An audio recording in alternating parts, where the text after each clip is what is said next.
Greenland was by far the wildest place I've ever been, and it tried to kill me twice. My team and I were tasked with going to Greenland for a series of shoots for our upcoming holiday campaign. There'd basically be three components: product photography, fashion photography, and some outdoor and adventure content. We're not going to get into all of the fashion stuff in this video, and we're not going to even touch the product photography because honestly it's just kind of boring, but the outdoor and adventure stuff is what I was most excited about. But first we had to get there. Getting to Greenland is kind of a pain in the ass. We had 2 layovers, the second of which was a long one in Iceland. When we got there, we found out that most likely all of our bags would not make it to Greenland. The planes that go back and forth between Iceland and Greenland are pretty small, and they're generally very strict about luggage. We had over 20 big duffel bags of product, plus our personal bags and photo equipment. Likely not everything was going to make it. We had to spend hours going through everything, prioritizing what really needed to make it on the plane and what could possibly be brought over on a later plane.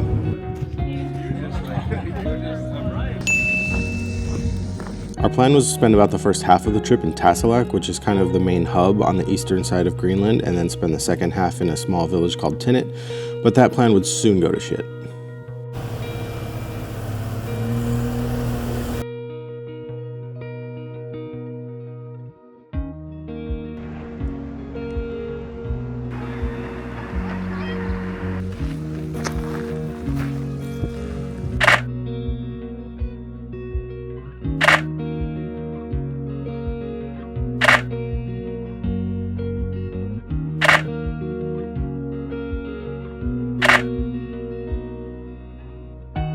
Day 1 in Greenland.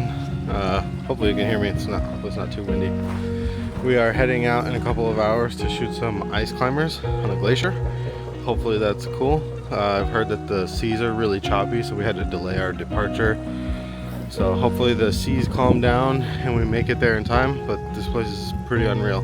Never thought I'd be here.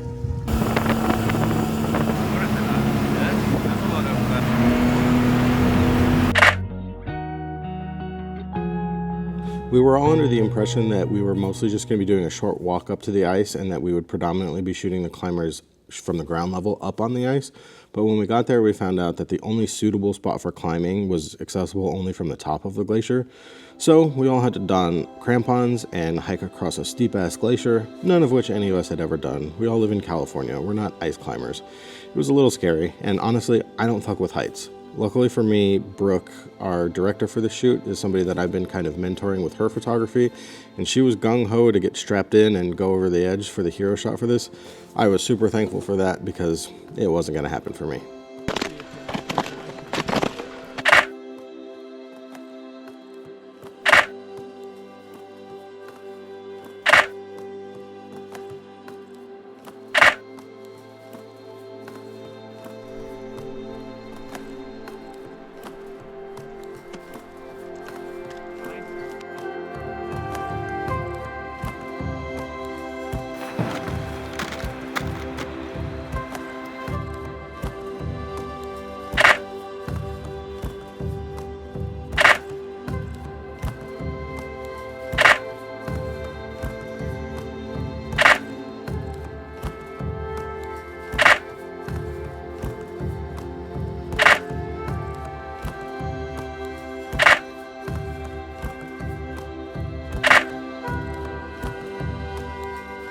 After we finished shooting the initial ice climbing scene, our guide Nico told us about an ice cave that he discovered on this glacier and asked if it was something that we might want to shoot or just check out, and the answer was absolutely yes. He discovered it in 2016, and since then only a handful of people have ever set foot in it in the entire history of the Earth, which is insane. It was one of the craziest things I've ever seen in my life.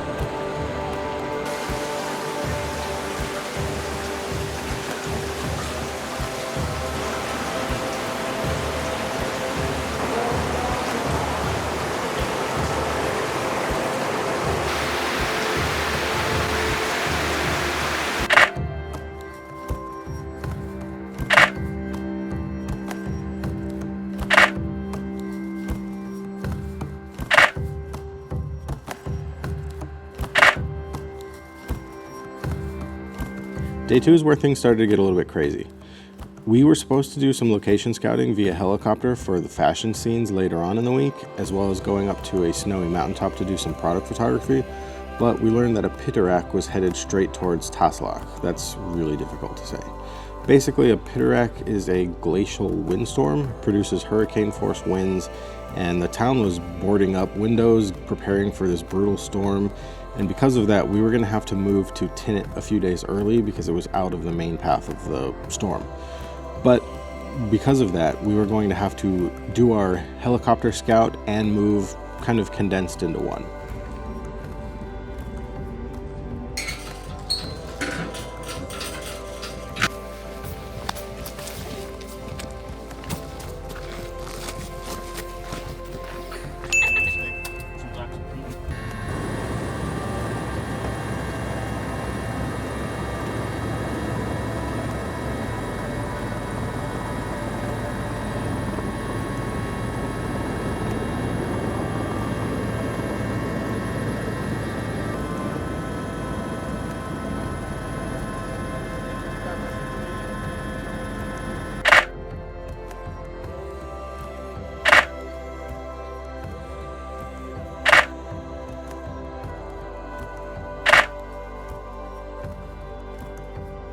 Our helicopter pilot had a little bit of a hard time finding a suitable mountaintop to land on where snow is accessible that we could shoot at.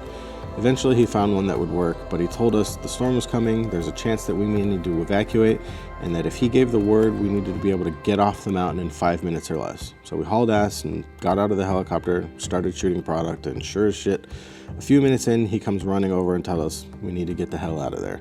So we threw everything back in the helicopter and headed towards Tinnet, and that's where things got a little crazy. As we were getting to Tinnet, we learned that one of the helicopter engines failed. They had to abandon the helicopter and call in a second helicopter to come get the pilot so they wouldn't be stranded during the storm. Had that engine failed while we were on top of the mountain, we would have been stranded there for days potentially in hurricane force winds, near-death experience number 1.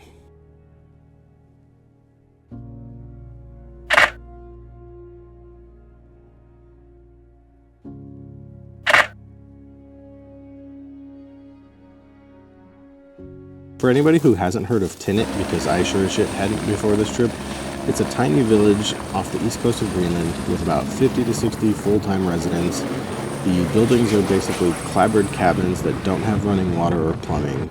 There is a town store that's open sometimes, a little school, a town shower, yes, you heard that right, and it is out there. It is very remote. There's almost no cell service. There's no Wi-Fi anywhere. I'm somebody who's used to camping and overlanding and roughing it, and with the combination of travel and shooting and the crazy storm, it was a little exhausting and just kind of daunting being there for longer than we were initially planning. But the place is absolutely beautiful. One of the most beautiful places I've ever been in my life.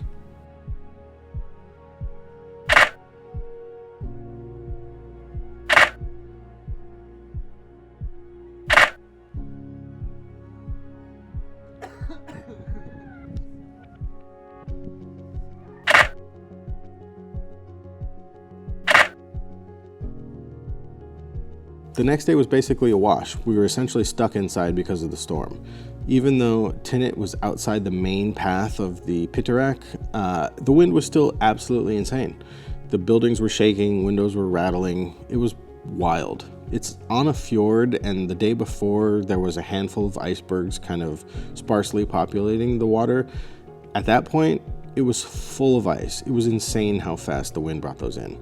But in the afternoon, I started to get a little bit of cabin fever, decided to go out and brave the wind to take a few photos.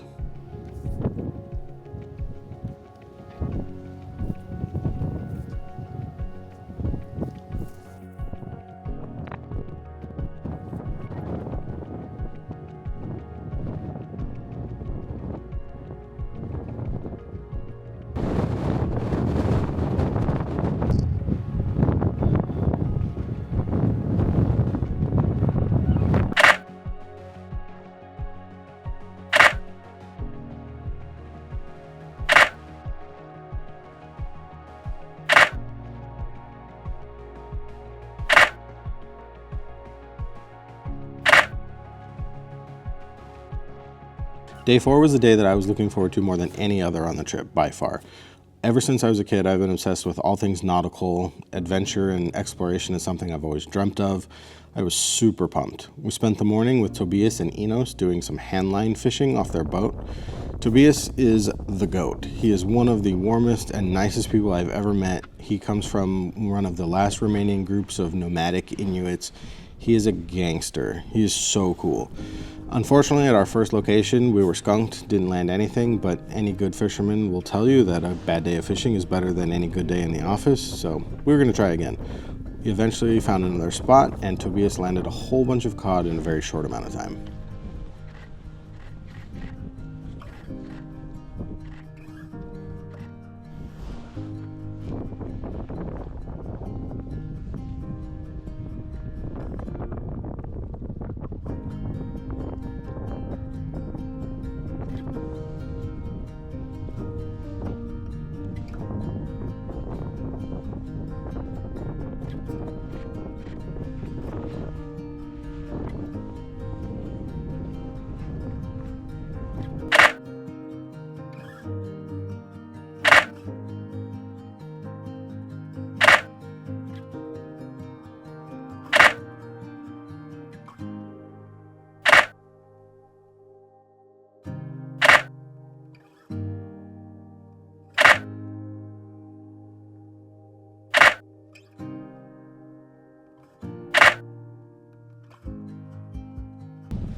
The afternoon was spent on the sailing vessel called Beer and shooting its captain, Siggy. This was something I was super excited for. I love boats. I wish I was a pirate. I'm not even ashamed to admit it. Listening to Siggy tell stories about his adventures and sailing was super cool and such a treat. I loved this. If you're ever in Iceland or Greenland and want to go on, look up Siggy or his friend Isley. She was aboard and helping us out. She does these amazing photography-centric excursions on the ship.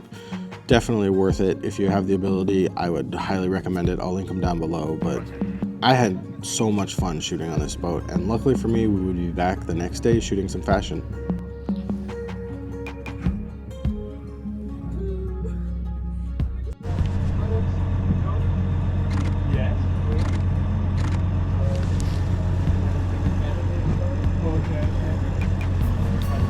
My polar bear, get a portrait of him. That's cool. No problem, but very happy. How did you get that? Yeah, a local friend. Really? Shot it and ate it. That's amazing.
Okay. So it's gonna look uneven. Okay.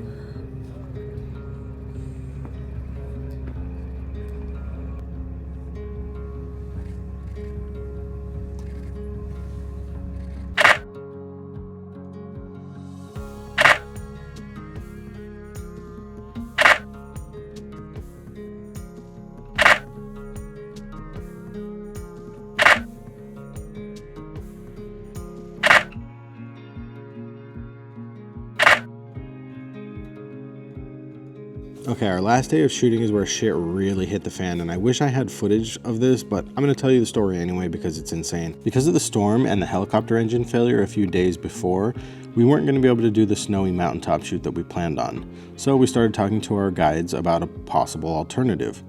They told us that there's a potential for going and shooting on an iceberg. We figured ice, cold, winter, snow, holiday, it all checks out, so we went for it.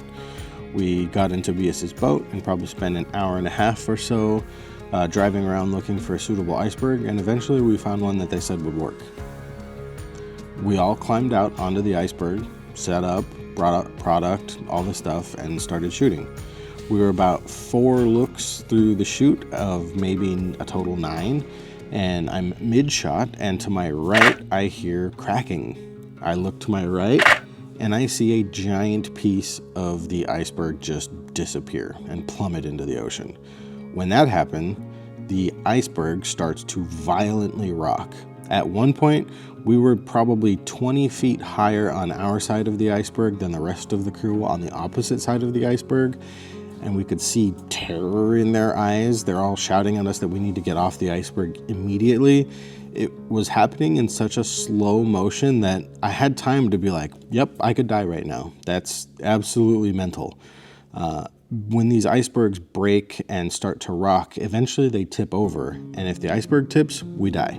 So we all started running back to the boat. Somehow, I'm not sure how, nobody got hurt. I did fall like an idiot, but no major injury. Threw my camera back onto the boat and we all jumped on and pulled away from the iceberg while it was still rocking. Luckily for us, the iceberg didn't flip. Eventually Steve, our guide, put on a rope and harness and crawled back out onto the iceberg and gathered up the rest of the product and everything that we abandoned because we didn't want to litter, we didn't want to leave that stuff behind. But he was able to go and get everything, but we were all really rattled. Needless to say, the shoot was done. That was it. That was the last thing that we needed to shoot anyway, so we just called it, headed back. We were all super fried and rattled, and that was kind of the end of our shooting in Greenland. We had to start our long travel back. Luckily for us, we were shipping back all of the product, except for one trash bag that we had to schlep home. Luckily, we didn't have to carry 20-something duffel bags back, and that was the end of the shoot. There's a few things that I feel like I took away from this shoot. The first was that I really wish I shot more behind the scenes, but if I'm being honest, it's really difficult to mentally stay on top of shooting a whole bunch of behind the scenes content when I'm giving 100% of my mental effort to doing my job, which is the photography. These videos are just kind of a fun bonus that I mostly just do for myself, but next time I promise I'll try and shoot more video because I really wish there's some moments that I had on film. The second thing is be realistic about what you can accomplish on a given project. We were constantly schlepping bags around and that smoked us. Just loading duffel bags on and off of boats all day, every day, made it really difficult. If we could have pared down what we brought, I think we could have done a little bit more and probably gotten some interesting photos that we didn't get, but we were pretty smoked physically at the end of the day, every single day. In a situation like this where it's commercial, and there's a lot of product that needs to be shot, that's tough, and you're dealing with a set budget, so you can't extend the trip. But man, I really wish there were some scenes that I had more time to shoot and had the ability to be a little bit more creative with. I wish the weather was a little bit different, especially for the day we were on the ship. It was very sunny. I would have loved some moody, cloudy light, but you can't control the weather. If you can build in extra days into your shoot, definitely recommend it if it's in the budget. And then the last thing is make sure you have a safety plan in place. Sometimes shit gets sideways and you don't want somebody to get hurt on your set. I don't fault any of the crew or our guides or anybody for anything that happened, because you can't control the weather. Crazy things happen sometimes. But if everybody is aware of a safety plan, is at least on the same page, it makes things a little bit less chaotic when shit hits the fan. So I'm super thankful that nobody got hurt or nothing even worse happened, but you know, something to think about in the future. Overall, the trip was absolutely insane. Karina, Jess, and Brooke are probably the only people in the world that I would want to do this shoot with or go on a trip like this with, because they're all just amazing people, super fun and super chill, and just kind of down for whatever happens. It's going to be really hard to top this one, so we'll see what happens next.